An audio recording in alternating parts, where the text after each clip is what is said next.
Brett McMurphy sent out a tweet earlier today about what Washington State is doing, Lance, and this is something we'll ask Chris about as well, but it's an alarming tweet from Brett McMurphy on what is happening at Washington State.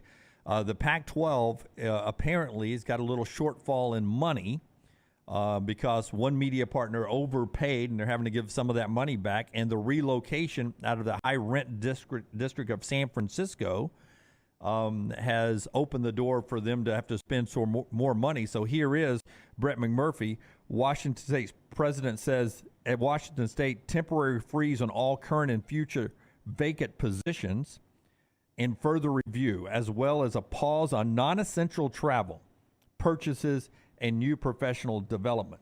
That's an alarming thing from the Washington State president and their athletic department. Let's talk a little on the field college football with Chris Lowe. But first, Chris, I want to get your reaction. You follow the landscape of college athletics the last few years, how it's been moving very fast.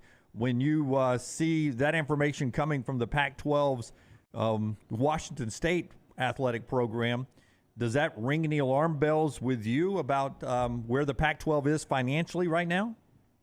It should. It's I think when there's this big a gap and the kind of revenue that the Big Ten and the SEC are going to bring in compared to some of these other schools, and now the Pac-12 is hanging out there with a TV contract that's pretty flimsy at best. You're losing your flagship schools from LA, UCLA, and USC. Yeah, I mean, and there's a possibility that Oregon and Washington may follow. So absolutely, I mean, we're talking about real dollars, and I don't care what anybody says.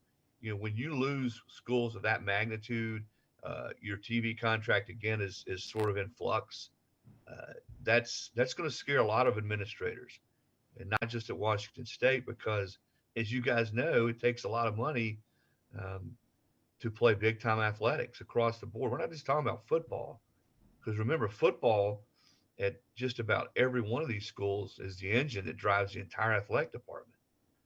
So yeah, it's I think it should send up warning flags for everybody, and I think we're already headed down that slope, guys. I really believe this. I've said it many times that college football within 4, 5, 6 years is going to look so different to all of us than what it does right now. I think there's going to be one big conglomerate, whether you split up into conferences or whatever, of the quote unquote super division of college football programs playing in its own league, its own commissioner, its own set of governance, its own structure and how to deal with NIL. I think all that's going to happen at some point. Now, I don't think that's going to happen in a year or two. And I think it will come in waves as schools leave one conferences and try to figure out how to get in others. But I do think that's where we're headed in college football.